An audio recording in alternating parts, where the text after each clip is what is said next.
මල්ලා අපිට හරියට කියන්න කොහොමද අර ට්‍රස්ට් එක මේක බවට පත් උනේ? ඒපත් වෙන්න 2017 වෙනකන් මේ වටනලා මේ කණ්ඩායමට සේවකයන්ට කරලා මුකුත් දීලා නැහැ. 17න් පස්සේ මදිහත්වයේ මැද ඔබතුමා කියනවා මුකුත් දීලා නැහැ කියලා. මේගොල්ලෝ කියනවා දීලා කියලා. දැන් මොකද්ද ඒක කොහොමද ක්ලියර් කරගන්නේ ඉස්සෙල්ලා? ඒ පැත්තෙන් ඕනනේ ඔප්පු කරා. දුන්නේ මොනවද කියලා නිශ්චිතව ඔප්පු කරා. මම ඔකට කතා කරොත් දැන් මමත් සේවකයෙක්. මටත් ඔකේ ෂෙයාර්ස් තියෙනවා. හරිද? ඔබතුමාගේ නම මොකක්ද?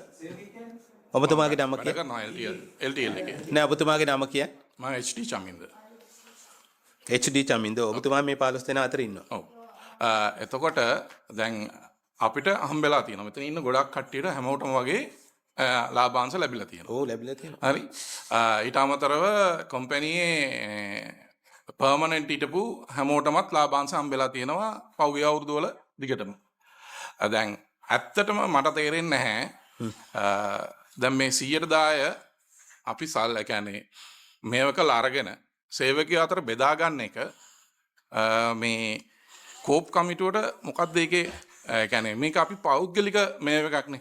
So you are questioning back the co-op committee? No, not sir.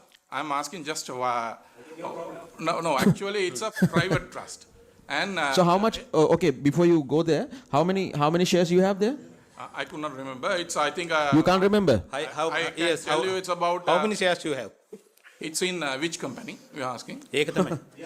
ඔබතුමා දැන් කම්පැනි මොකක්ද? We were talking about this Tech Pro. Yeah, actually okay. Tech Pro I can't remember. It's about 200,000 shares I believe roughly. Exact figure I could not tell. I really remember. But frankly, now here we are discussing about how we are affecting the CEB. So now what we are now discussing basically about our employee internal arrangement. මරිකාර් මහත්මයා මේ පොඩක් ඉන්නකෝ. ඔබතුමාගෙන් අපි ඇහුවා ප්‍රශ්නයක් 2017න් පස්සේ කොහොමද මේක ගෙව්වේ කියලා. මොකද උනේ කියලා. ඒවා මේ ෂෙයාර්ස් තමයි. ඕගොල්ලන්ගේ ආයතනයේ බිලියන 10කට වැඩි ආයෝජනය කරලා තිනවා මහජන මුදල්. අපි ඒක කතා කරමු ඉස්සරහට ඕන්න. ඒ නිසා හැම දශමයකටම අහන්න පුළුවන් ප්‍රශ්න. ඒ නිසා ආගියුමන්ට් එකක් නම් කරන්නේ හරිද? ආගියුමන්ට් එකක් නම් කරන්නේ ඒක බෑ මෙතන කරන්න. ඕකේ. පොඩයින ගරු සභාපතිතුමා දැන් මරිකාර් මහත්තයාගෙන් අහුවනේ ප්‍රශ්නය. ඔබතුමාට උත්තරයක් දෙන්න බැරි වෙන්න පුළුවන් මෙතන. මෙතන දැන් දත්ත නැති වෙන්න පුළුවන්. ඔබතුමාට පුළුවන් ඒක පැහැදිලි කරගෙන තොරතුරු අරගෙන සභාපතිතුමාට ඒක කියන්න. හරිද?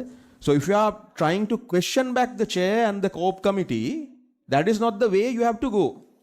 නිශ්චිතව කිව්වනම් කවද්ද අයින් උනේ කවද්ද ජොයින් උනේ කවද්ද ෆෝම් කරේ කම්පැනි එක පොඩි ඒකට මම පිළිතුරු දෙන්නම්. ඇත්තටම කියන්නේ කම්පැනි පටන් අරගෙන තිබ්බේ මිස්ටර් යූඩී ජයවර්ධන සහ එතන මුලින්ම CEB එකේ මේ කියන්නේ වර්ක්ෂොප් එකකින් ඇවිල්ලා ඒක පටන් ගන්නකොට මිස්ටර් යූඩී ජයවර්ධන CEB එකේ ඉඳලා අයින් වෙලා ඇවිල්ලා තමයි මේක ආරම්භ කරේ. මොන කම්පැනිද? LTL Transformers 1980. 80 හරි.